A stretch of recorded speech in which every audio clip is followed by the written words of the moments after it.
Good evening, it's F. Gardner. So for this video, I wanted to talk about Kabbalah and how it relates to my latest horror novel, Kabbalah of the Crocodile. So this book, I decided to tackle what is by far and wide the biggest secret in all of Kabbalah, the most tightly guarded secret, and not a lot of people know about this. So I wanted to go into detail about what this is exactly, what people that are interested, they could still read the book and everything, it's its own story, a horror novel, but I thought I should do a video just talking about what this really entails, that this esoteric Kabbalah secret that not a lot of people know about. So first off, let me explain what Kabbalah is, since not a lot of people might be familiar with the term. So Kabbalah, that relates to Judaism, and you need to be, in order to study it, you need to be middle-aged, in your 40s at least, an ultra-Orthodox rabbi, and it's taught orally, it's transmitted, it's taught by the other rabbi to the rabbi to rabbi, the ones that are kind of initiated into this, and slowly they get more teachings. It's not all at once. So most people don't know this. This is the biggest one of them all, and by far the most controversial. And most people, are not even aware, this would blow most people's minds. They would think, whoa, I didn't know that was part of Kabbalah at all. This is heavy stuff. So yeah, no doubt, this is really, really heavy stuff. So I'm gonna talk about it, and a lot of this stuff, so what I'm about to say, it's not that it's my opinion, it's that these are so this is a historical whatever position, rabbis, not all rabbis, so if a rabbi is a part of Reform Judaism, is not gonna believe this unless he, I don't know, uncovers it kind of on his own time or something. So I'm not saying this to make you think, oh, this is true or whatever. I'm not even Jewish. I'm Buddhist, and I was raised Catholic.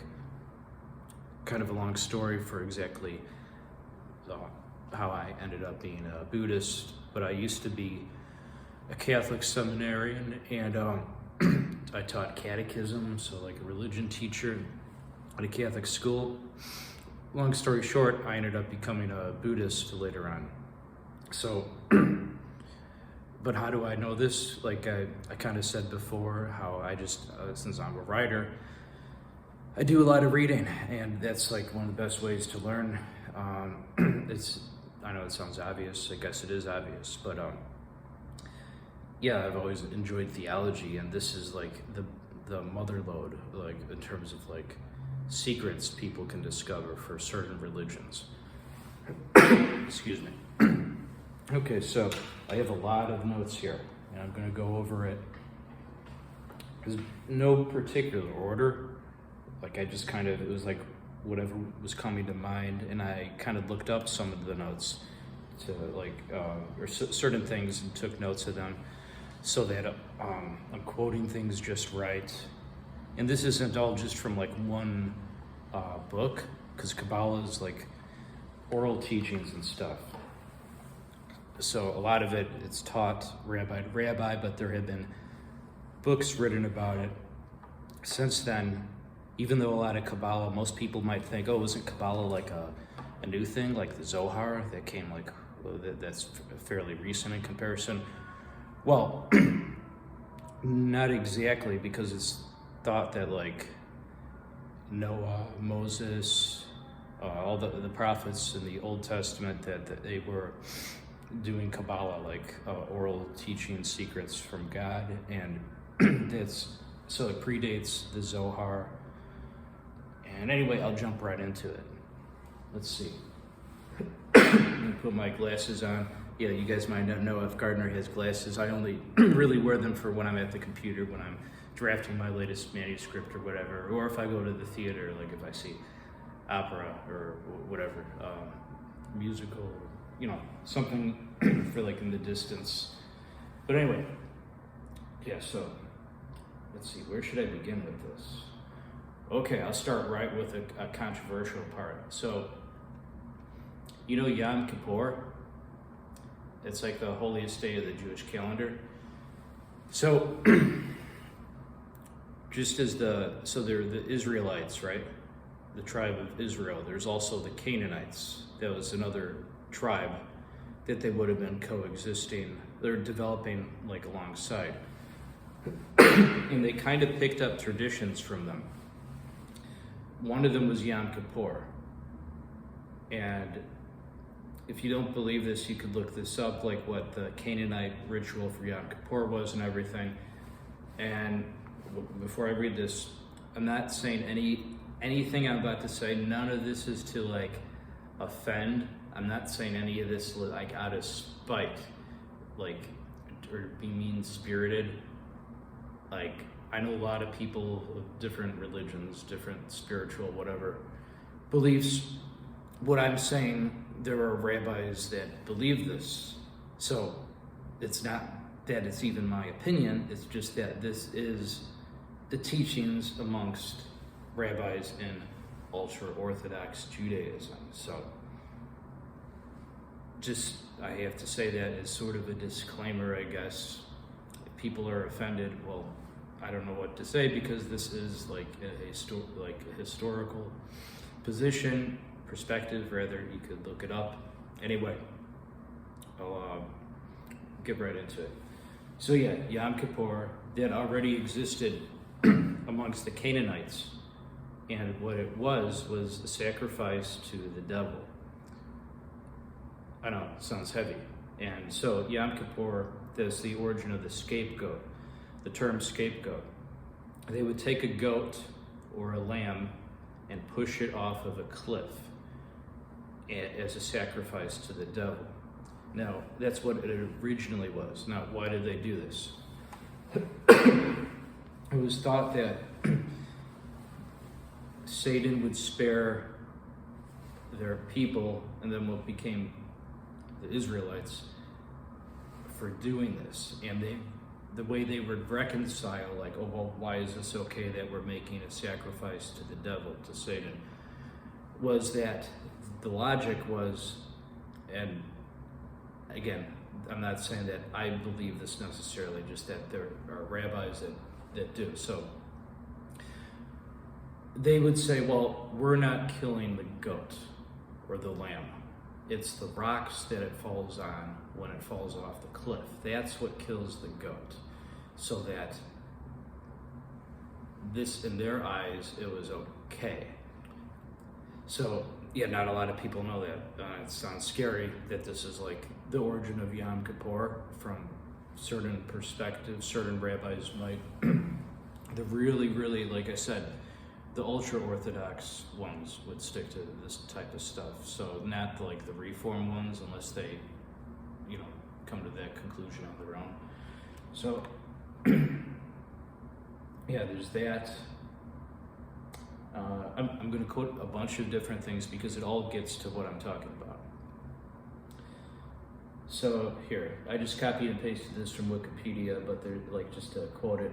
But it's not just Wikipedia. There are rabbis that talk about this. This is like well documented. According to an old Jewish tradition, Simon Peter joined the early Christians at the decision of the rabbis. As he moved up in rank, he would be able to lead them into forming their own distinct belief system. Despite this, he was said to remain a practicing Jew. Anyway, and he authored a prayer that's recited during Passover. So that, I'm going to continue citing several things, and you're going to see what I'm getting at eventually. This is a lot to take in, so that's why I'm kind of jumping right into it. So, St. Paul, he studied under Gamaliel. Gamaliel was the leader of the Sanhedrin. So that would have been the great Sanhedrin's like an ecumenical gathering, but of like rabbis. So, but specifically the Sanhedrin they're referring to would have been the same Sanhedrin that, according to both Jewish and Christian, like Abrahamic beliefs, that's the ones that would have crucified Christ under Pontius Pilate, the Roman government. So these were the same Pharisees. So Paul came from them. And let's see. And his goal, this is really heavy. The reason why they did this, or why he studied under Gamaliel, was the Sanhedrin, Gamaliel, he wanted to make a religion for the Gentiles that followed Noahide laws. So the Noahide laws, those are the laws of Noah. And at the time, and even amongst the very ultra-Orthodox Jews, they'll say a non-Jew can't convert to Judaism. So this was like, what they did was like, how can we get people to worship our God if we can't allow them to convert? And so this was, they thought, okay, we'll do this way. They're worshiping Yahweh, or Jehovah, the God of the Old Testament, or the Torah. And that's where the term God-fearing comes from. The term, not a lot of people know that, the term God-fearing used to originally mean a pagan who fears the God of the Jews, the God of Israel. Yeah, and so that's what Gamaliel wanted to do. He wanted to create a Noahide compliant law for non-Jews. And he sent, Paul, the main people in the Sanhedrin that studied under Gamaliel, to, Galilee. So it's said, it gets at, that's why it says Jesus comes from Galilee and everything.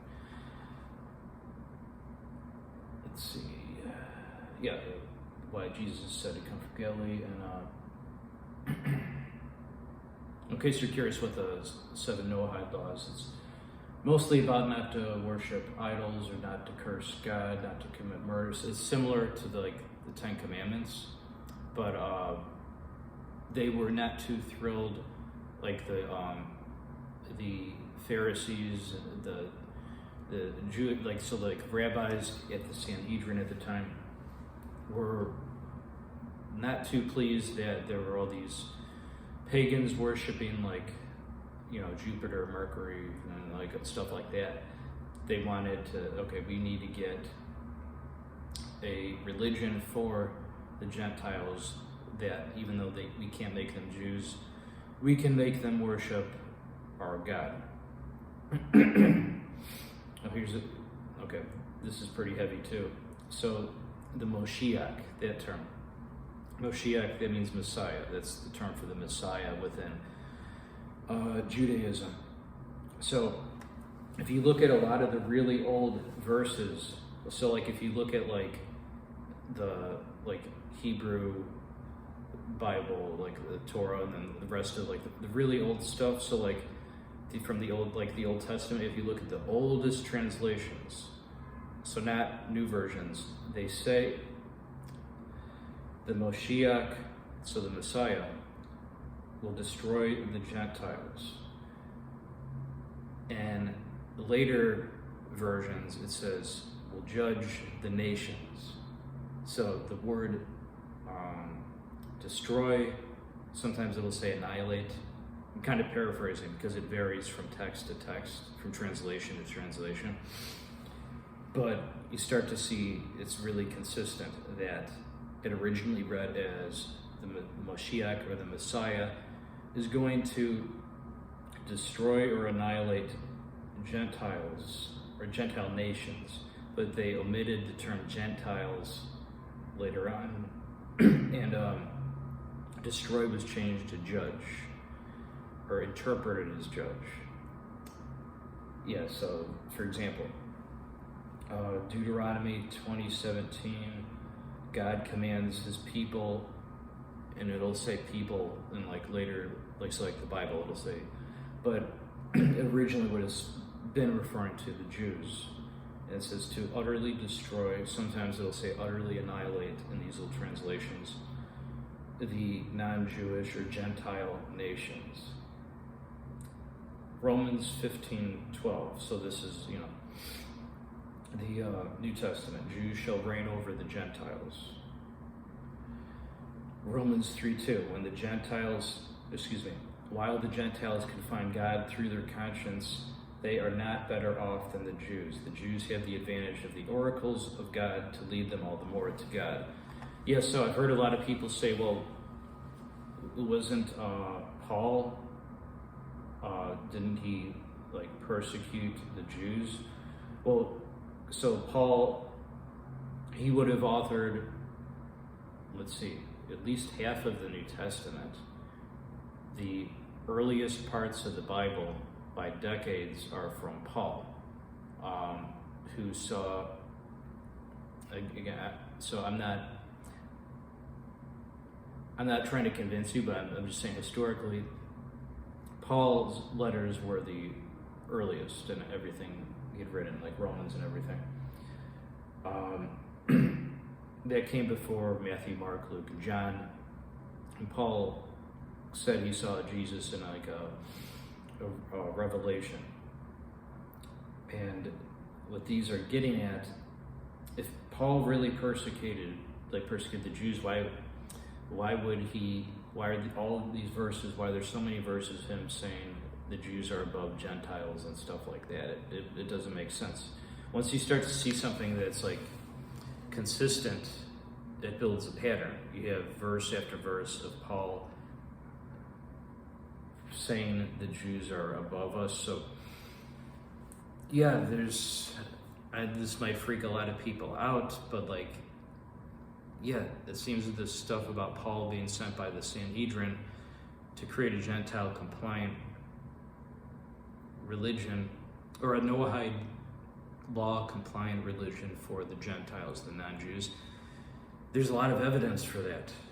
All over the place, Paul is constantly talking about how it's the Jews, that God's kingdom is of the Jews and not the Gentiles, all over the place. So this isn't just in the Old Testament with the verses like this. So I'm not anti-Christian or anything just because I'm Buddhist now. If someone's Christian, great. I wish them all the best. I respect what they believe. But a lot of people ask me about this. They'll say, oh, F. Gardner, well, what is this big Kabbalah secret that you're reluctant to talk about? Well, I'm telling you now, it's pretty heavy stuff. But yeah, this is a historical perspective, position. And, okay. A lot of the time Christians will say, well, we have the new covenant now and not the Jews anymore. But even the New Testament says, the old covenant is irreversible and will always be with the Jewish people. So most people, I don't think they know this. I'm not saying I know the Bible better than anyone. No, I'm not saying I know the Bible better, but I did used to teach catechism. Religion, I have a pretty good understanding. And yeah, it makes it pretty clear that it's irrevocable, the covenant with the Jews, and that so a lot of these old religions, it was by blood, where it would be certain people, if they worshiped a sun god or whatever, it was their bloodline. So a lot of the what people call pagan religions, like Odin was thought of as a great ancestor, and if you come from that bloodline, he can help you. So the Canaanites, that's kind of how it was when this stuff was picked up from them. The according to this position. Let's see, here, Genesis 26:5, it says the Jews' covenant is everlasting.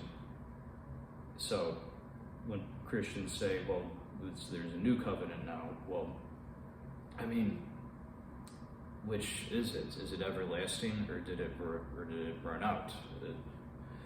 Genesis 17:17 says, yeah, it's permanent, and it pertains to the seed of the Jews of all the future generations. I'm paraphrasing because this is a lot to like summarize, but that's what it means. And meanings, finding meanings in verses like that. A lot of people don't know this either. So there's a term midrash. That's a Jewish term for analyzing scriptures and finding hidden meanings in it, hidden codes. Now, Christians will do this. They won't realize that this is an entirely a Jewish practice. So people will say, oh, I have a different interpretation of the Bible, or I have a different interpretation what Matthew or Mark, whatever, is said about this. It's fine if they do, but what they're doing is midrash, like having a non-literal interpretation of something pertaining to scripture or whatever religious scripture. That has its roots in Judaism, like exclusively.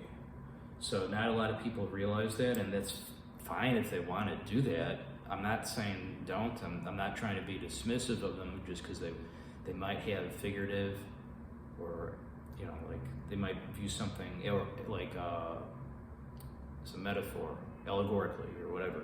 That's fine. They're entitled to do that. But that is a Jewish practice. It comes from Judaism. Not a lot of people know that. Let's see. I've got a lot of. I don't want this video to be terribly long. Let's see. Quoted a lot of different verses here. Jeremiah 51:20. I will break into pieces the Goyim, or the Gentiles, so non-Jews. So, yeah, it makes it pretty clear that the Messiah was meant to come to destroy the Gentiles amongst this perspective in ultra-Orthodox Judaism. And again, I'm not saying any of this like out of spite. I'm not a mean-spirited guy. There are rabbis that talk about this. So, but this is part of why Kabbalah is so secretive, is because they kind of don't want people to know this stuff. I know this stuff because I do a lot of reading, and I'm really into theology. So most people will never ever discover this, and most people are afraid to talk about it too. But I don't like that. I don't think anything really should be off the table to talk about if it's a historical religious perspective, because, well, like it or not, there are rabbis that believe this stuff. So it's not, I'm not just making stuff up. There have been books written about it. Not just my book. My book's a horror novel where I talk about this stuff, and it's a setting for a horror novel, horror story. But there are like theology books, like history books too, talking about this stuff, and people are afraid to go into this territory to acknowledge. And I'm not saying I believe that this is necessarily true in the context of like, do I believe there's going to be a Moshiach, a Messiah that's going to destroy me because I'm not Jewish? Well, no, I'm Buddhist. I don't believe this. But I'm aware that there are ultra-Orthodox rabbis that do believe this.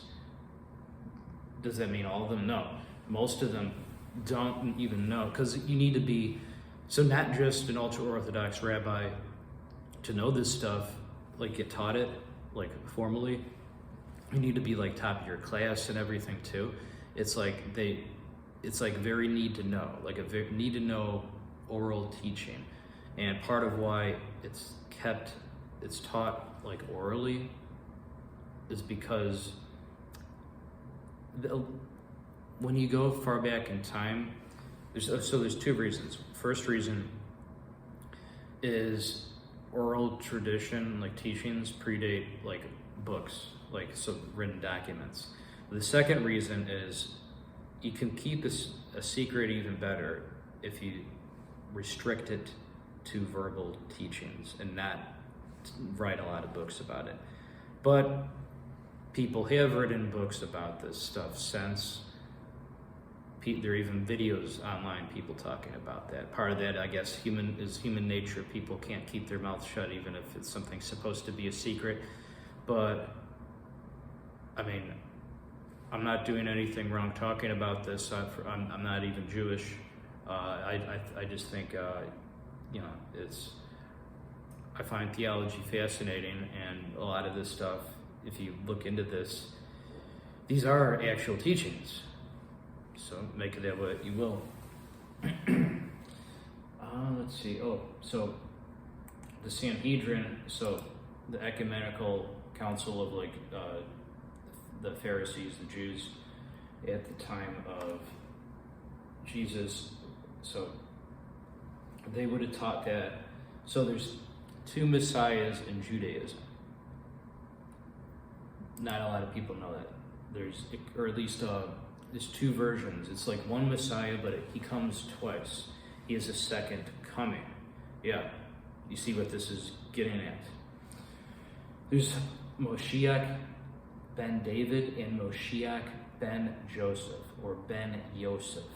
So it's taught that first the Messiah has to come, and he will not be kosher, and he is to be spat at and mocked and cursed like the Yom Kippur scapegoat. When the scapegoat falls off the cliff, it's the ritual that they picked up from the Canaanites. When they sacrifice a scapegoat to the devil, or the scape lamb, sometimes it's a lamb, it's that they mock him when he's falling down and spit at him. So it said that that's what happened when Christ was on the cross.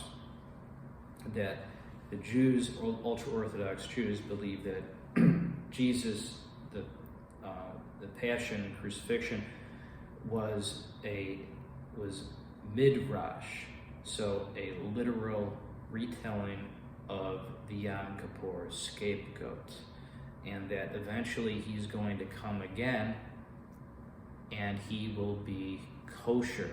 So, but at first they're to reject him, but then time goes on, eventually then they accept him.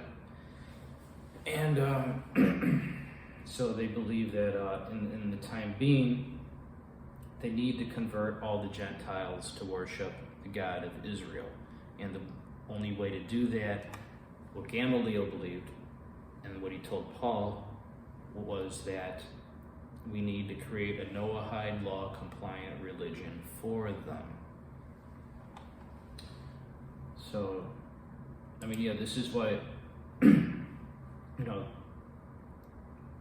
it says Jesus, King of the Jews. I always used to hear, well, that title was given to mock him when he was on the cross, how it said, Jesus of Nazareth, King of the Jews. But the three wise men, the Magi, when they came to Bethlehem, they said, "Where is the King of the Jews?" So it predates that. It's not that title was not to mock it. It pre-existed, at least according to the Christian catechism, the teachings. Excuse me.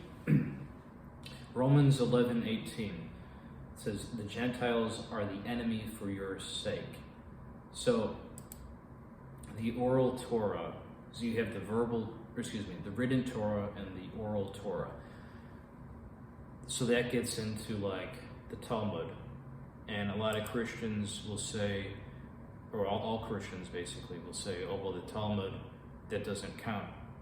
But that's the oral stuff. That's part where the oral Torah is. So, and both were given, according to Abrahamic faiths, to Moses on Mount Sinai. he was given both the written Torah, the commandments, the written Torah, and the oral Torah. So what would have later become, the Talmud, that continued changing over time. But it states, the oral Torah states that the reason why it says this typologic of Gentiles are the enemies for your sake, it says that this reinforces that the Jews be eternally persecuted by the Gentiles to fulfill the prophecy of them being hated for being chosen by God. So, hatred is always a bad thing. F. Gardner disavows actual hatred. But according to this, so these Kabbalah teachings, and this is going to sound crazy or whatever, I guess, but their religion, according to these really ultra-Orthodox whatever teachings, states that they have to be hated and persecuted. If they're not, then they're not the chosen people. So, like when people might say, like, oh, anti-Semitism, well, the teachings of Kabbalah, so Kabbalah teachings, it says they need to be hated, and that this religion, this Gentile religion, part of why it was made was so that they would be the enemy to the Gentiles. So you'll have, a very controversial subject will be like, oh, did the Romans kill Jesus or was it the Jews? Well, I think it was written that way so that, and not just I think, this is what this implies. This is that it was written that way so that there could be an argument over that. And the people that would say it was the Jews, they would hate the Jews, and it would reinforce this persecution. Because they believe, so it teaches that there's Edom. So Edom means the Gentile nations. So, and it said that Edom is always changing over time, but always stays the same. There's some parts that always stay the same, but it's changing over time. They say like it'll have like a symbol of an eagle and often have red in its flag. So you have Rome, Germany, Russia, the United States, all overwhelmingly, at least since Christianity, Christian nations, so Gentile nations. So that Edom comes from the soul of Esau. So you have Jacob and Esau, the two brothers. Esau is viewed as like the evil brother, and Jacob is the good one. You have Israel Jacob represents Israel. Esau represents Edom. So the nation of Israel, and then the Gentile nations. And they believe that Esau's guardian angel comes from the devil originally. That the soul is different from a non-Jewish soul, that it comes from, Cain, and Cain's guardian angel was Samael, so Satan. So they believe the Gentile soul is emanating from Satan, and the Jewish soul is like that being the key distinction, basically. I'm not saying that this is what I believe. Again, I said this is heavy stuff, but not a lot of people know about this, and I don't think people should be afraid to talk about. I was kind of on the fence to talk about this stuff just because I know like I don't know, people are really touchy about religion, but I don't know. I think you should be able to talk about whatever. I'm not being hateful. I'm a Buddhist. I respect whatever anybody believes. But if you look into these ultra-Orthodox Jewish teachings, and I'm not saying they all believe that, most of them don't even know this. The only ones that know this are the rabbis at the top percentile of Kabbalah that are initiated into like, okay, are you ready to know this? So this is like, I don't know, the top 1% or something like that only ever get to this final Kabbalah teaching. But because the internet exists and there are books written about it, and there are rabbis that talk about this on online and videos. Some people, it's like I said, human nature. Some people just talk about things that they're technically not supposed to talk about. You can find anything nowadays. But yeah, there's like a lot of historical evidence for this. This isn't just some like fringe necessarily, like conspiracy theory or anything. This is like a well-guarded, and like it's something that like ultra-Orthodox rabbis are like reluctant to talk about, even to most other rabbis, because it comes from these old Canaanite traditions and stuff too. Let's see. Oh, here, Jeremiah 10:10, the God of Israel is the true God, and the Gentiles will not be able to endure his wrath. I think sometimes it says like destruction or annihilation. Anyway, yes, so these are these really old translations, the stuff that I'm reading from the Old Testament, so like the Torah and or the Hebrew, right? No, the Torah is Genesis, Exodus, Leviticus, Numbers, and Deuteronomy. So Jeremiah would have been like but the other books, let's see, the Lord, Jeremiah 10:10, another translation. Yeah, the Goyim shall not be able to endure his indignation. So the same implication there. Let's see, Isaiah 61:6. You shall feed on the wealth of the Goyim, and in their riches ye will boast. Isaiah 61:9. The Gentiles will see that it is the Jews I chose, and they are blessed. Then it continues. The descendants of the Jews will be eternally blessed, and the Goyim will see this. So it just kind of repeats. Here, yeah. 1 Corinthians 15:25. The Goyim, or Gentile nations, will be the footstool of Israel and belong to the Jews, and of the Jews. So it'll make the Gentiles the footstools. Hebrews 1:13, sit in my right hand until I make your enemies your footstool. Enemies in this context refers to non-Jews, so Gentiles.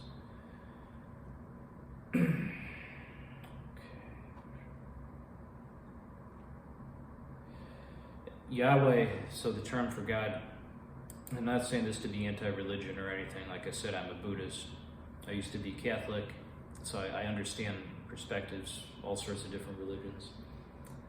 Anyway, I'm just telling you, like, this is like a history lesson, I guess. You don't need to believe it, but I'm just saying, like, some people do believe this. You could think of that whatever you want. So Yahweh, the term for God, he also existed in the Canaanite religion. He was a storm god, so that's part of why he's thought of as like living above us, and that he was a jealous God, and he wanted to be recognized as the only God. I mean, does that sound familiar? It says, I, your God, am a jealous God in Exodus.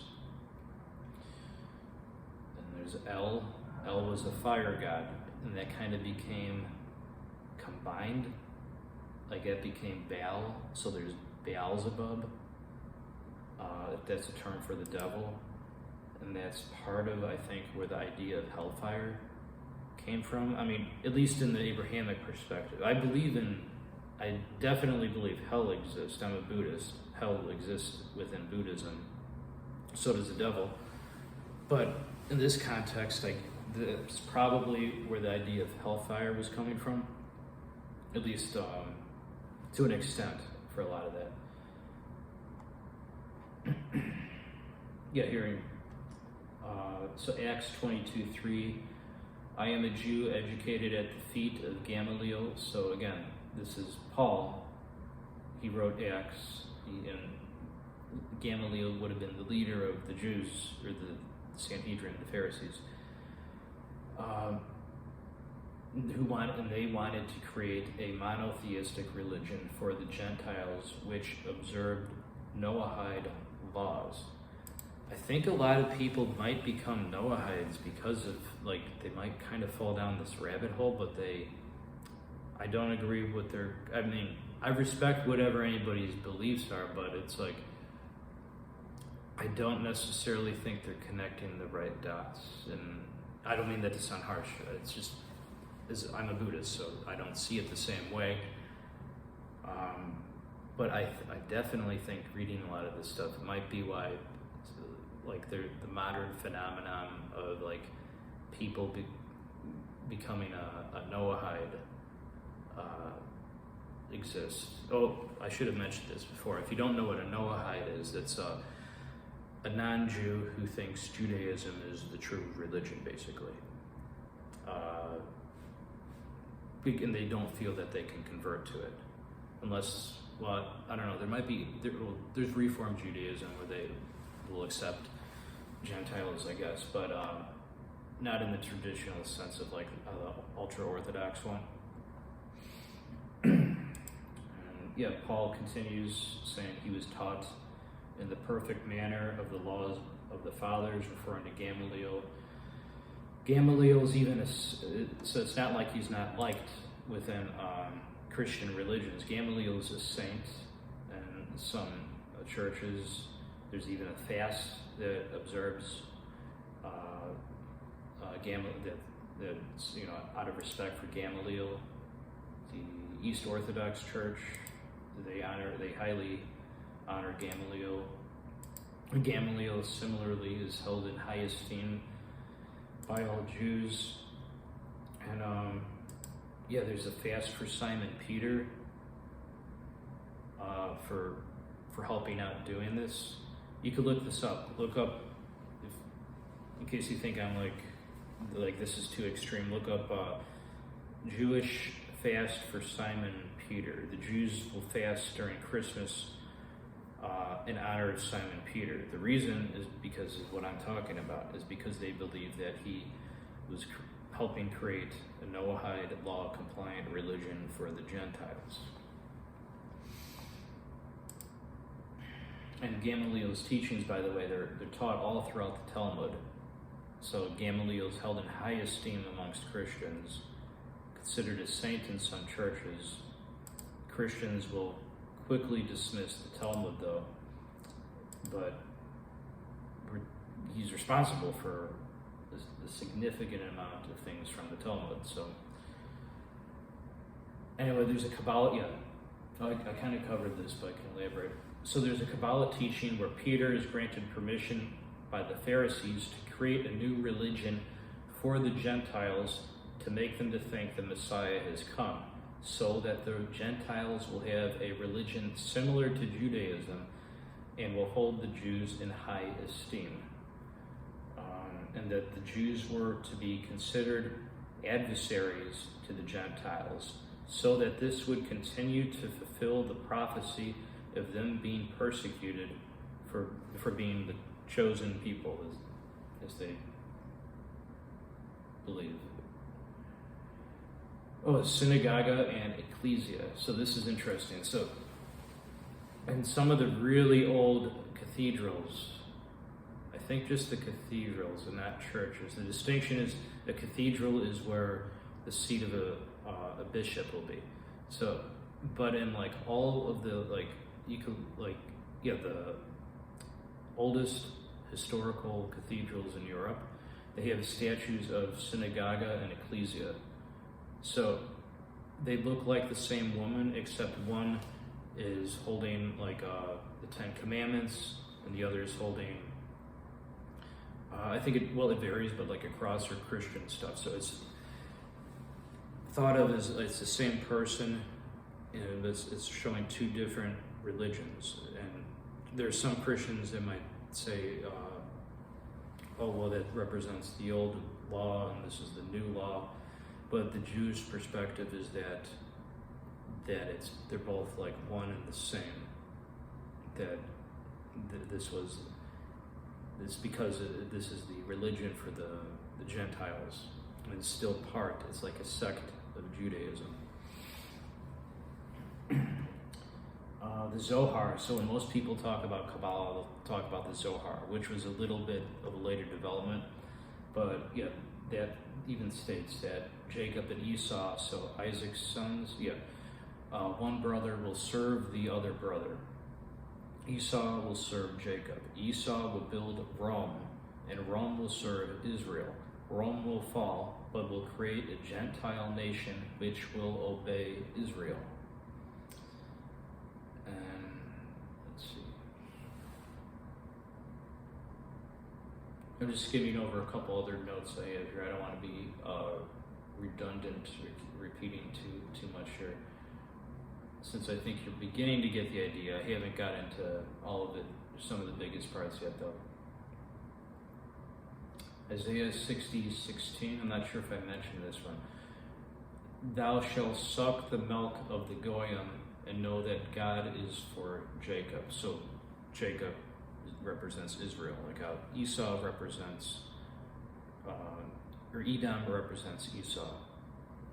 So the Gentiles, whereas Jacob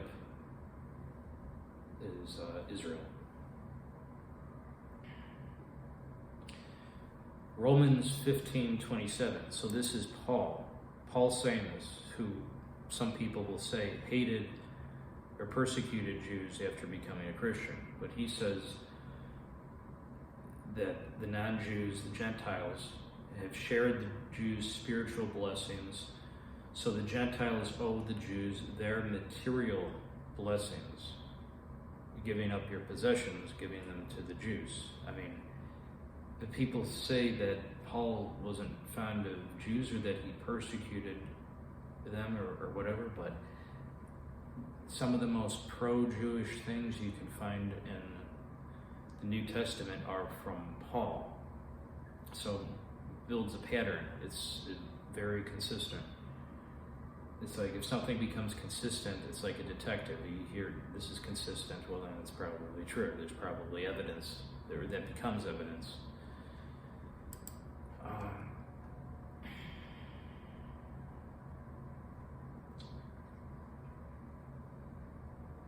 Romans 15:12, the Jews shall rise to reign over the Gentiles.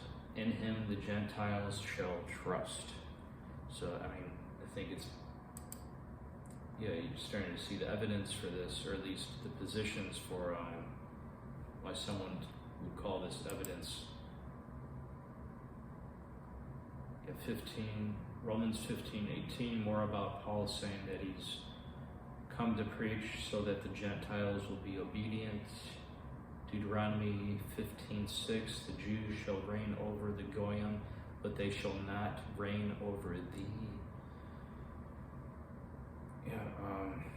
I don't know if I mentioned this one. Isaiah 61:6, the Jews shall eat of the riches of the Gentiles, or the Goyim, so non-Jews. Let's see, part of the oral Torah,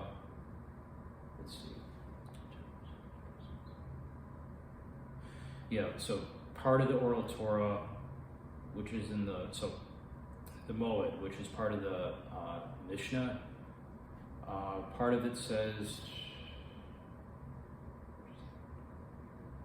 once the Messiah comes, all the Goyim will be observant to the Jews. So this was given to Moses on Mount Sinai, according to both Jewish and Christian beliefs. But not a lot of Christians or even Jews know this.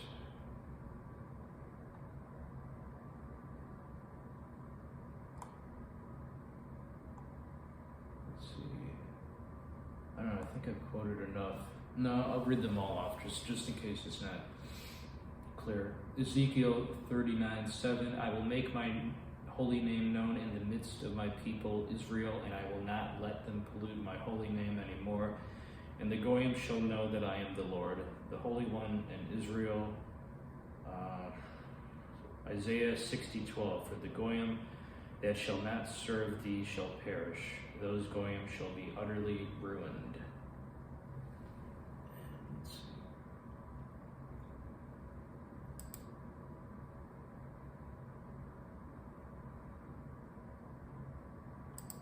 Trying to get to the one really big part I haven't mentioned yet specifically. Okay, so, well, I think I can just remember what it is. So yeah, this is big Kabbalah teaching. The first part is that it's the Jews created Christianity, basically, because they wanted a Noahide law compliant religion, a monotheistic faith, to get rid of the then pagan whatever religions. And this part's even more controversial, but it's amongst these old teachings. So you know how I said that they believe, and when I say they, I'm not saying every single, most of them don't even know this. It's the ultra-Orthodox ones, but these are their teachings technically. So if they fall deep enough down the rabbit hole, they'll think, well, wait, this is part of my faith? They might not believe that or whatever, but okay, so the next part, and this is like even heavier, and I don't want to upset anyone, so if there are like Christians watching this, don't be upset I'm just telling you this is a historical position that ultra-Orthodox Jews do happen to believe at the ones at this level, or at least they're taught it. You know how I said that their soul, the Gentile soul, they believe that it comes from Satan? Well, they believe that the Messiah is coming from Satan, the devil, too. That it's a retelling of a Yom Kippur scapegoat or escaped lamb. And what is Jesus called frequently? The Lamb of God.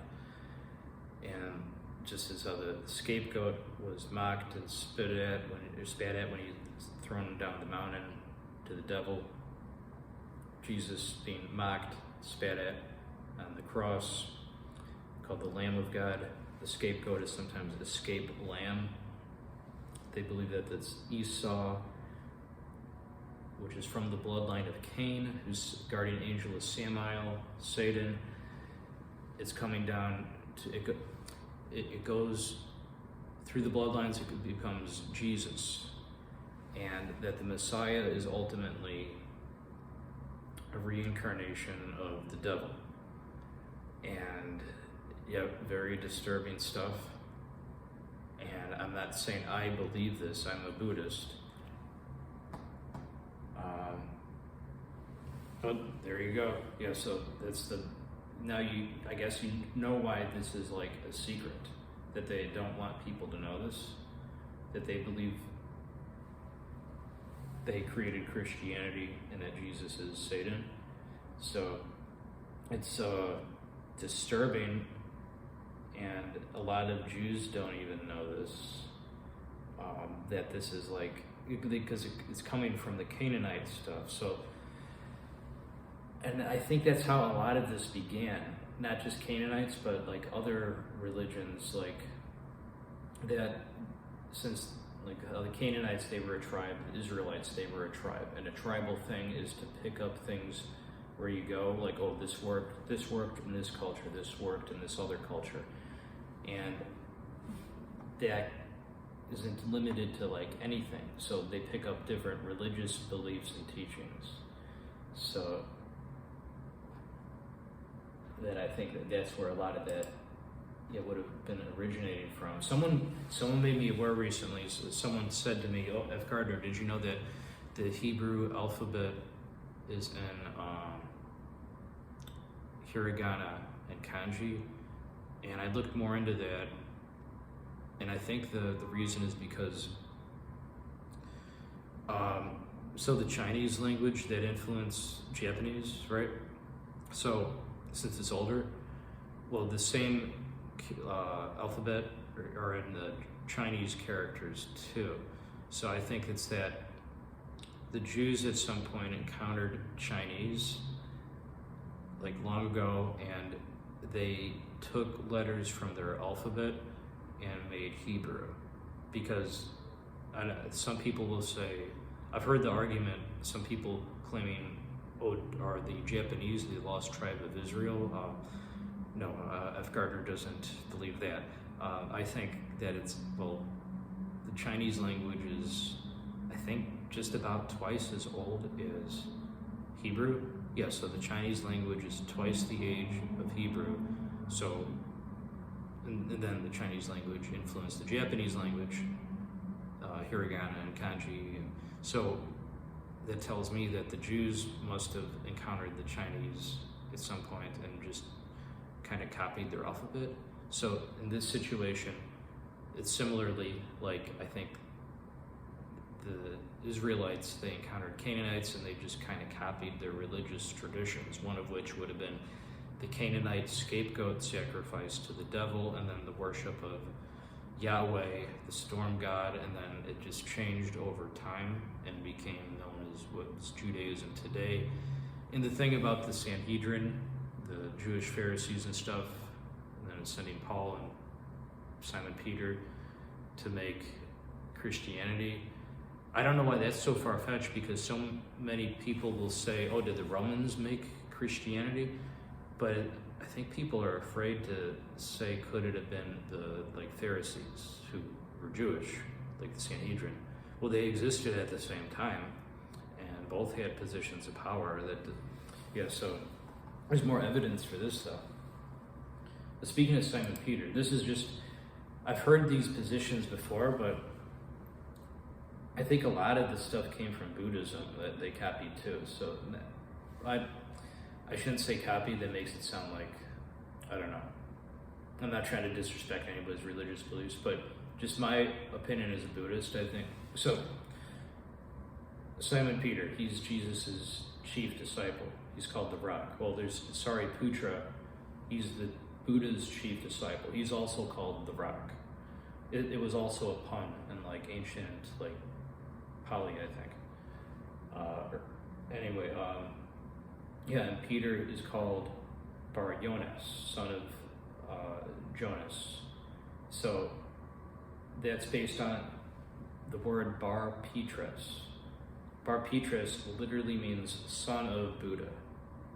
Yeah, so you have the chief disciple, Simon Peter, Sariputra, and both being, using the term Bar Petrus.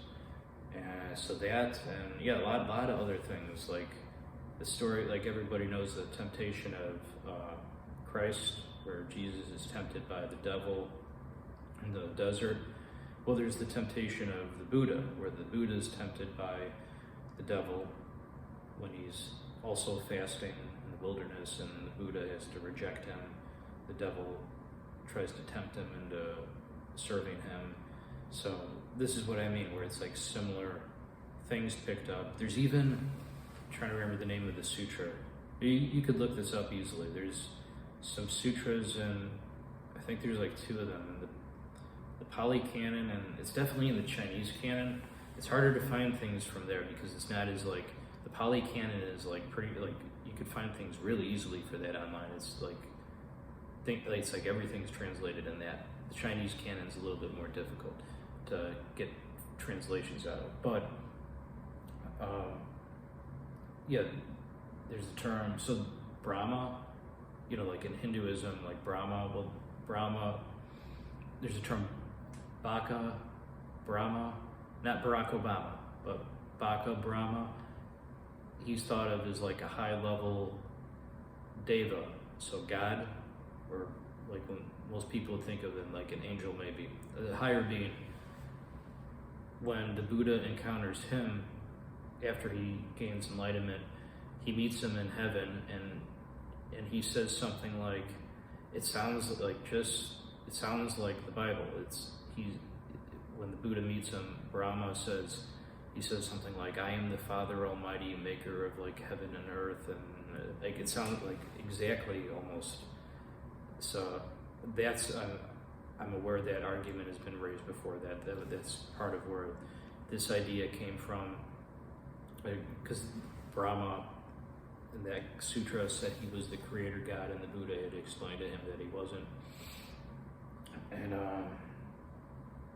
anyway, I respect whatever anyone's religions are, but I wanted to do a video about the biggest Kabbalah secret, and it's very disturbing stuff, shocking stuff. Yeah, but that's what it is. It's true. You could fall down the rabbit hole too, and research it all yourself if you feel like. It's very time consuming, but anything worthwhile in life is time consuming. That's just the reality. Let's see. Skimming through to see if I'm missing anything else in my notes here.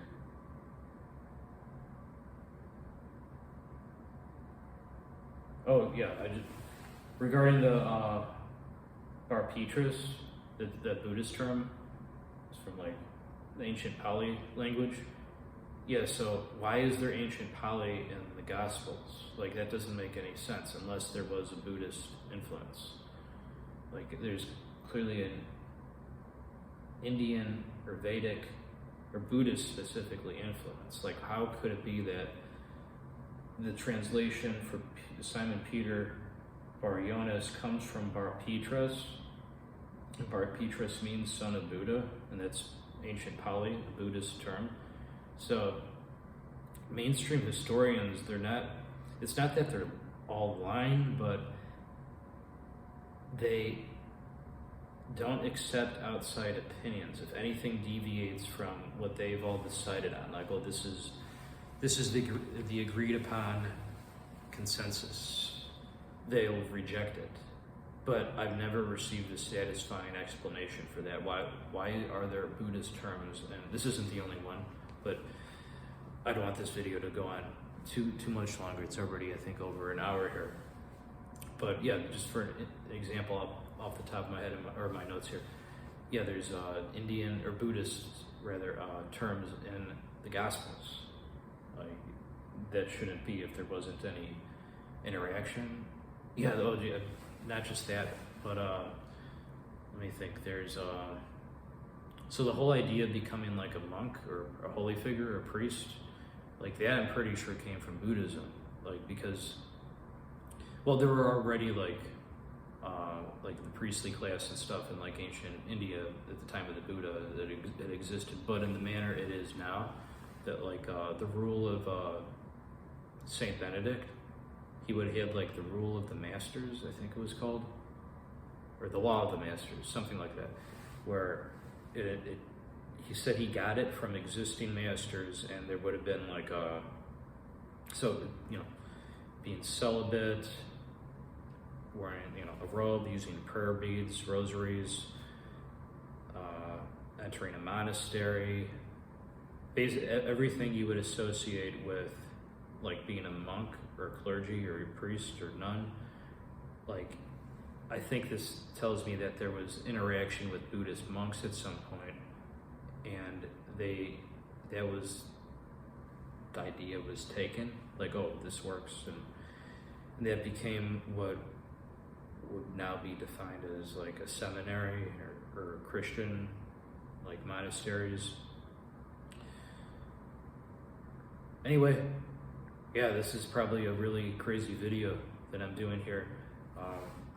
I don't know if anybody, well, some people were probably expecting this, because I've talked to people before about this, some privately, some in like, but anyway, a lot of people have expressed interest in me going into detail about what inspired me to write this book, Kabbalah the Crocodile.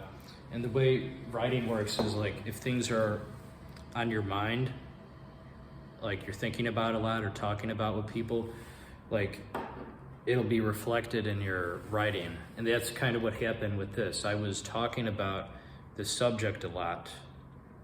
Like, people were asking me about it, and I was thinking, well, I could do a video, but then I thought, well, wait a minute, what would be better than a video? I could write a book, a horror novel about this. That's never been done. And but I thought, well, okay, I should do a video too about this though, just in case people want me to elaborate, because this book, so my book is fiction, but I based it on this, just as how I based other books, like I have Bigfoot in some of my books. I have Polybius, the haunted arcade machine. That I have the back rooms, the urban legend. Stuff like that. I'll base a lot of urban legends, conspiracies, because that's just how a lot of horror stories, horror novels, movies, they'll end up incorporating a lot of like urban legends and conspiracy stuff like that in them. Makes it interesting, and a lot of the time they can be like from like religious things. Like I've done that before in a lot of my books. Like I've already discussed Christianity a lot in my books, Buddhism. This is my first time really going in depth with Kabbalah. So like about Judaism, about like the kind of whatever you want to call it, spooky kind of stuff, eerie stuff. Because like, and I don't mean that in a bad way. There's like, I've heard people say that about other religions, like, oh, this, like the whole idea of ghost or an afterlife or hell, those can be kind of spooky, and that lends itself well to horror. That's just how it is. That's how it goes. So I could do another video about this, just talking about like my sources, for example, like how I was already citing a lot of like just from, because I had a feeling people would think, well, where are these coming from? So most of my sources that I was citing here, I'm just reading off of like the Old and New Testaments or the Torah, like the Zohar, stuff like that. But there are like history books like about this stuff too that I could get to. But I didn't want the video to be like dry, like and boring. I wanted it to be more. I wanted to jump right into it. So I could do another video about just the sources for this. I don't know. If you're interested, I could do a follow-up video talking about that. I'd be worried that something like that would just be too dry, though. I was already worried if I was going overboard with too many citing different verses from these scriptures. But yeah, so that's why I wanted to jump right into it and get to what the deep, dark, whatever you want to put it, Kabbalah secrets are. But yeah, this book, some people ask, am I trying to make like a political statement or something? I'm trying to write a good horror novel. It just so happens that this is an existing, whatever you want to call it, belief, held view amongst some like ultra-Orthodox rabbis with Kabbalah and stuff, and that this is quite literally the biggest Kabbalah secret. Everything I just said. The idea that Christianity could have been created to enslave non-Jews, and that the idea was that the Messiah is actually the devil. That's the biggest Kabbalah secret. And as you can see, this is an over hour-long video. It took a while to try to back up why some believe that.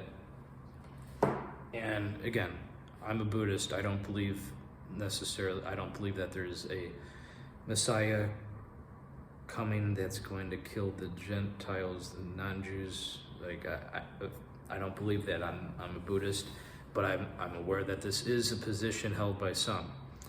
So make of that what you will. I just tried to write a good horror novel with Kabbalah the Crocodile. So if you want to see this idea, this topic in a horror setting, check it out. I hope you like it. Okay, well, I guess that's all for now, everybody. Bye.